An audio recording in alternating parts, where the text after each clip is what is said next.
Tell me a little bit about the company. What's novel and innovative about what they've produced? So the company started with the notion of a necessity that we see more and more. I mean, there is today more and more evidence coming up in research about cases where you need to eradicate specific bacteria. Now, we know there's a way to kill bacteria. It's called antibiotics and has been known for many years, right? But there are cases and chronic indications where you can't really use antibiotics. If you think of diseases like inflammatory bowel disease, okay, like Crohn's and colitis, in those cases, you have, there's evidence today, clear evidence coming up that there are specific pathogenic bacteria that are driving inflammatory response in the gut of these patients. But the only way physicians have to treat that is through antibiotics. But there are a few problems with using antibiotics. One, there's a lot of resistance. We know about that. It's showing up in more and more cases. But beyond that, we know that we can't really treat patients chronically with antibiotics. I mean, IBD patients are chronic patients, and if you will treat them with antibiotics over time, you are killing all of the good bacteria. And over time, it will really cause a damaging effect to their immune system. And we know that many IBD patients that get antibiotics actually get worse. So what we need is like a precision tool to eradicate these specific bacteria to be able to treat patients chronically without harming the good microbiome. And that notion is something that back in 2015 came up from two brilliant scientists from the Weizmann Institute, Eran Elinav and Rotem Sorek. Eran is very well known worldwide for his publications on the microbiome in diseases such as IBD. And Rotem Sorek, who's an expert in CRISPR. And CRISPR is known for its editing capabilities, but it's actually a mechanism that bacteria use to defend themselves against phage. And a phage, and they came up with the idea that if we need, in these cases, these precise tools, we can use phage. What are phage? Phage were discovered 100 years ago. They're actually viruses, but not like the coronavirus. They are viruses that know exactly how to kill specific bacteria.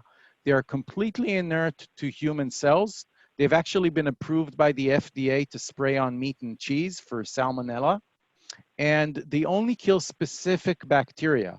So they were thinking, we have this tool in nature, but we need to know how to use that as a viable therapy. And they teamed up with Professor Tim Liu from MIT, who's an expert in synthetic biology. And the company was founded based on technologies from both Weizmann and MIT in the idea of building phage cocktails. So we build combinations of usually 3 to 5 phage, either natural phage or engineered. And we're able to develop them to be very targeted to kill specific bacteria. So we're working in acne to kill a bacteria called C. acnes. And we're working also in IBD, liver disease, and cancer. And based on this innovation, there was more excitement by investors. Once we started working on IBD, there was a major investment that came from Johnson & Johnson and Takeda, which are pharma companies. I saw that on your website. It's phenomenal. Yeah, these are companies that IBD is a huge indication for them. They're constantly looking for innovation, and the science made sense to them. So they have been very supportive to the company. And to date, we raised around $120 million, and we're currently also publicly traded in the New York Stock Exchange. And your ticker, what's the name of the holding company? Phage, isn't it? Yeah, so the ticker is, although the company is called Biomx because it's a play on the field, and also the X is like to take out bacteria from the biome. Okay. But we chose a ticker which is PHGE, which is like phage in a way, just to give a sense that, you know, that's the field that we're working in. But the company has a bigger mission in general to be able to modulate the microbiome in cases where you can't use antibiotics for the various reasons I noted, and you need really a precision tool. The issue is how to precisely take out bacteria in different indications. Phenomenal. And do you see application? You've described a need case for where antibiotics don't work, Yeah, or don't work for prolonged periods for chronic illnesses. Do you see this technology, this idea replacing? That's okay. Take your time, Assaf. Kulano sure. b'bayit. Yeah, I understand it's exactly okay. what's going on. Yeah. Do you see a situation, Asaf? Hold on, actually, I need. Hold on one second. My phone is ringing. Okay. Do you do you see a situation, Asaf, where this phage is actually going to be used for indications where currently we are using antibiotics? So, for example, strep throat or bacterial infections where antibiotic is currently working. Do you see phage approach being needed either because it's either more effective or because antibiotic, we're on the anti-antibiotic trend globally? Right. So, I mean, you really need to, like with every tool in medicine, you need to know when to use which tool. So, I mean, phage were discovered 100 years ago. And, it's said that Russian soldiers in the Second World War actually carried vials with phage with them for infections in a war zone. But the reason that antibiotics kind of swooped everything is because we didn't have the capabilities of really identifying which bacteria are doing what, 30 or 40 years ago. We didn't have the ability to understand how phage kill bacteria and how to combine them in a very efficient way to do that. So if you come to the doctor sees a patient, you see a bacteria is causing something bad, you have no idea exactly what it is, you can just use antibiotics and just take out everything. So in cases where you don't know really which bacteria is doing it, and it's a case where maybe multiple bacteria, it's an infection that's comprised of many bacteria, antibiotics are perhaps the right way to go. But in cases where the pathogen is specific, you know exactly which bacteria you need to take out, which is causing it.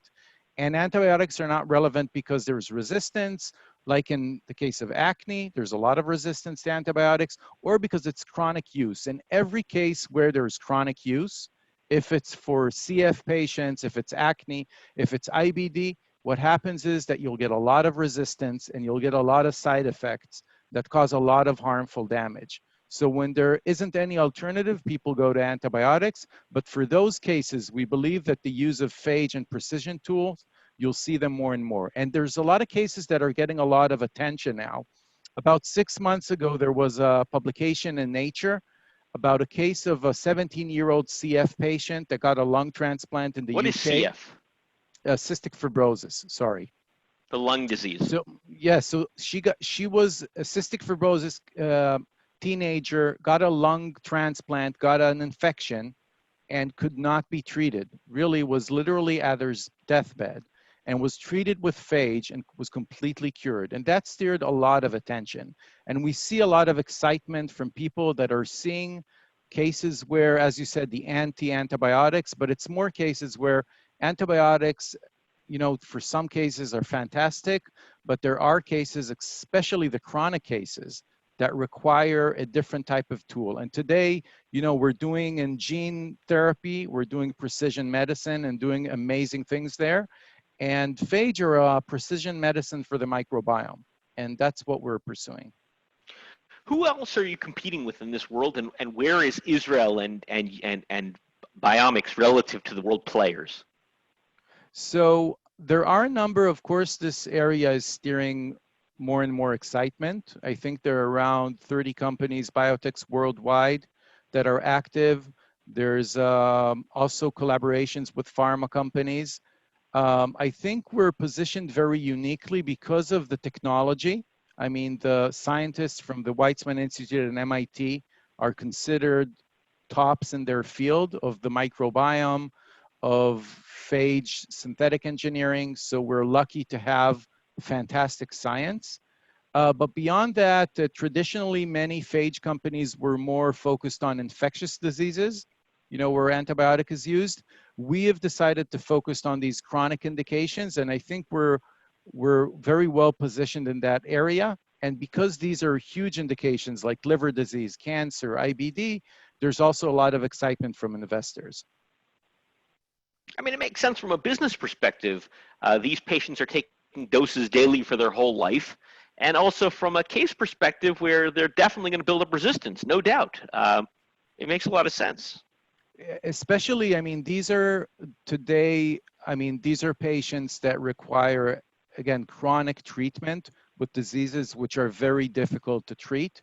And unfortunately, in many of these cases, we're not at a point that, you know, we have a cure that can just, you know, treat the disease and it's gone. Many of these indications, we understand that, you know, the way to treat it is actually to improve the quality of life for many of these patients until we find a way, you know, for them to get rid of that disease. But until then, you're trying to look for the best therapy for them over time.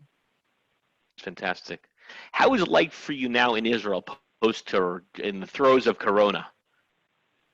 So, I mean, Israel wasn't hit that hard with Corona. I mean, I think we were one of the early ones that, you know, closed the airports and took very extreme measures, and it paid off because, you know, the amount of people that were infected and died are relatively low. And it has opened up a bit. I mean, people, you know, children are back at school, et cetera. There's still, although, a lot of caution. I mean, our team has done a fantastic job. I mean, the labs, people have to be present. So people, from the day it started, we started working in shifts in the lab to allow people also to be home, and also in the case that someone is infected, that we won't need to shut down the company. So we're currently about 90 employees, most of them in Israel. We have 5 employees, including our chief medical officer in the US. So, I mean, our work in the lab has really gone seamlessly through this very troubling period. Fantastic. I really want to thank you, Assaf. This has been a really wonderful interview to understand better sort of the novel ideas that are coming out of Israel. The idea of bacterial infections in chronic disease. Everyone knows about these issues, but you and your company and your innovation coming up with a novel idea. The word novel these days is too closely associated with the virus. Yeah. No, you're right. It's not a good period to be using viruses as treatment. It doesn't sound great with everything going on. But I think that this period really shows to us the issue of infections and, you know, how that could change the world. And the fact that people are continuously talking about antibiotic resistance, but still there are many cases that we don't have solutions.